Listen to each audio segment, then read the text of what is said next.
चलिए बात करते हैं राज्यसभा में शायराना शायराना। जी हाँ, संसद में वक्फ बिल पर जोरदार बहस हुई, लेकिन इसके साथ ही इन सांसदों ने शायर और कविताओं को भी बखूबी इस्तेमाल किया। राज्यसभा में बीजेपी के सुधांशु त्रिवेदी ने अपनी शायरी से विपक्ष को धुआं धुआं कर दिया, तो वहीं विपक्ष ने भी शेरो शायरी में ही सरकार पर वार किए। देखिए report. Please remember this is Rajya Sabha day also. इसीलिए मैं कहता हूँ खुद मियाँ फजीहत, दूसरों को नसीहत। अरे आप भगवान करे कि सुबुद्धि आए कि आप भी मान जाओ और चल पड़ो हमारे साथ। राज्यसभा में वक्फ संशोधन बिल पेश किया गया, जिसके बाद बिल पर बहस शुरू हुई। इस दौरान कई बार आरोप प्रत्यारोप दिखे तो कई बार तीखी नोकझोंक भी हुई। इसी बीच कई बार ऐसे माहौल बना कि सांसद वाह वाह करने लगे। नजर नहीं है, नजारों की बात करते हैं, जमी पे चांद सितारों की बात करते हैं। दरअसल वक्फ संशोधन बिल पर बहस के दौरान कुछ सांसदों ने कविता सुनाई तो कुछ ने शेरो शायरी की। कुछ ने ऐसे वन लाइनर बोले जिससे सदन का माहौल शायराना हो गया। सांसदों ने एक दूसरे पर हमला भी शेरो शायरी के जरिए किया।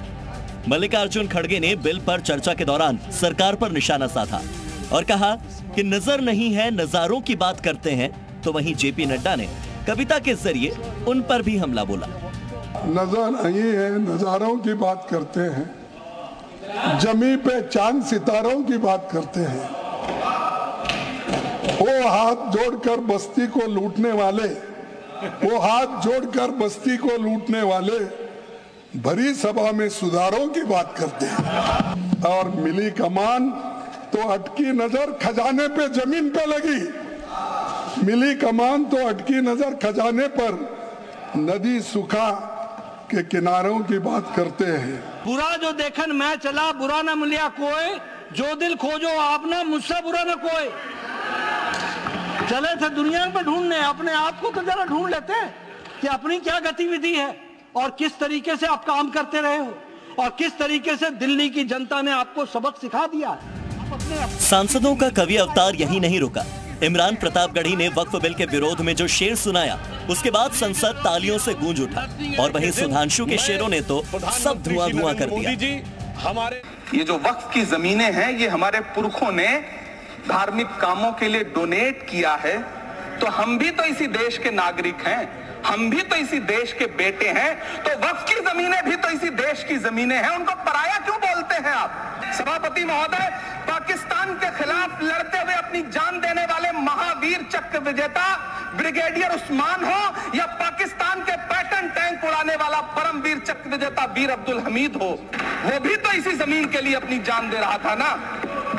और मंत्री जी, मैं इस सदन में अलग ऐलान ये कहता हूं कि जब भी इस देश की जमीन को लहू की जरूरत होगी, आपसे 2 कदम आगे इमरान खड़ा मिलेगा। ये मैं आपसे यकीन दिलाते हुए कह रहा हूं। मुगले आजम का वो सीन याद आता है कि जब अकबर ने अनारकली को कैद कर लिया तो सलीम कहता है, जब्त मैं करूं जिसकी की जमीन वीरान हो गई है, जब्त वो न करे जिनके सिर्फ शौक के बाद चाहत को ठेस पहुंची है।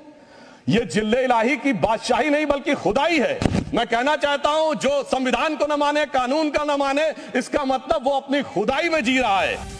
संसद की कार्यवाही देखकर ऐसा लग रहा था कि नेताजी का दिल सिर्फ शायराना शायराना है। रामदास अठावले ने अपनी शेरो शायरी और हाजिर जवाबी से सबको हंसा दिया, साथ ही शायराना तंज से विपक्ष पर जमकर निशाना भी साधा। इतनी हो गई है रात, मैं कर रहा हूँ वक्त बिल पर बात, मैं दे रहा हूँ मोदी जी को साथ, मैं दे रहा हूँ मोदी जी को साथ, इसलिए कांग्रेस को मैं दिखा रहा हूँ हाथ। मोदी जी तो मुसलमानों की बात करते हैं, मोदी जी तो मुसलमानों की बात करते हैं, लेकिन कांग्रेस वाले मुसलमानों का आघात करते हैं। वक्फ संशोधन बिल को लेकर राज्यसभा में पक्ष विपक्ष का जबरदस्त जुबानी युद्ध चल रहा था। इसी दौरान बीच बीच में शेरो शायरी ने माहौल को थोड़ा और हल्का कर दिया और शायरी और कविता से सदन गुलजार हो गया। कि आप भी मान जाओ और चल पड़ो हमारे